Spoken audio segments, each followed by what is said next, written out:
Here's an interesting problem. The recipe for jam requires 10 cups of sugar for every 3 cups of strawberries.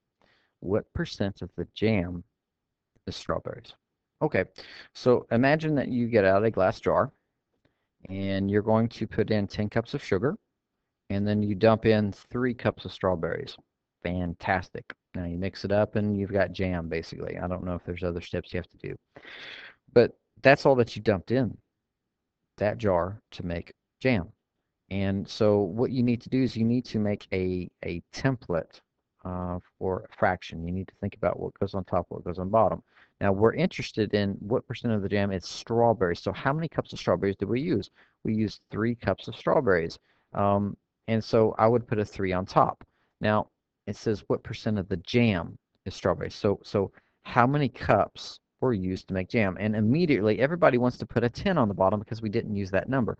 I understand that, but it didn't say what parts make a ratio of strawberries to sugar. It said, what percent of the jam is strawberries, and it's talking about jam. So when I look at my glass jar over here, see this right here, 10 cups sugar, 3 cups strawberry, I have to add those cups together and go, well, that's 13 cups.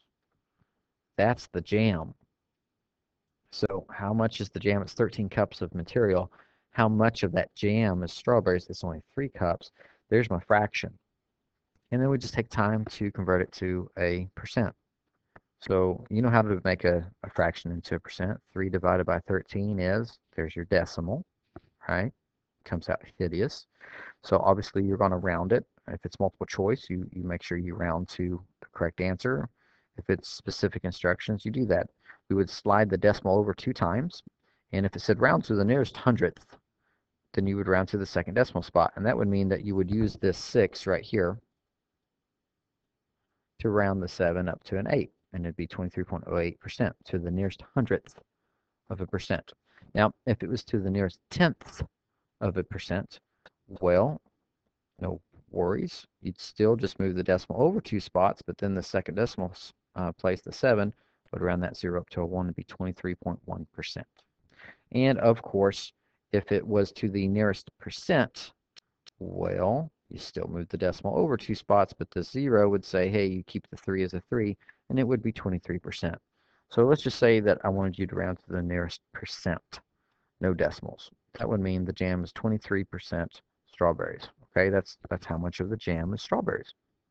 So be careful. It's not 30%. That's what you would get if you put 3 over 10.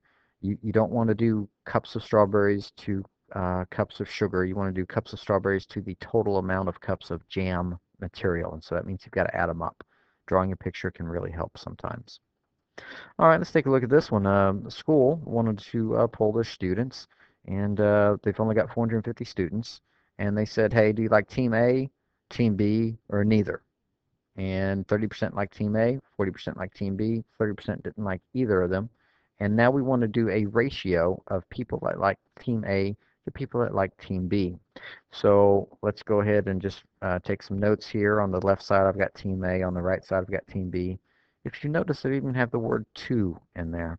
Now, how can I find the number that like Team A? If you put down 30, you're crazy because 30% is not a number. That doesn't mean 30 students liked Team A. It means 30% of 450. So we'll have to go and figure that out in a second. What about Team B? 40% like Team B. 40% of 450. 40% of the students. 40% of 450. And hopefully you still remember how to find 30% of something. You make the percent into a decimal, and you multiply it. So what's 0.30 times 450?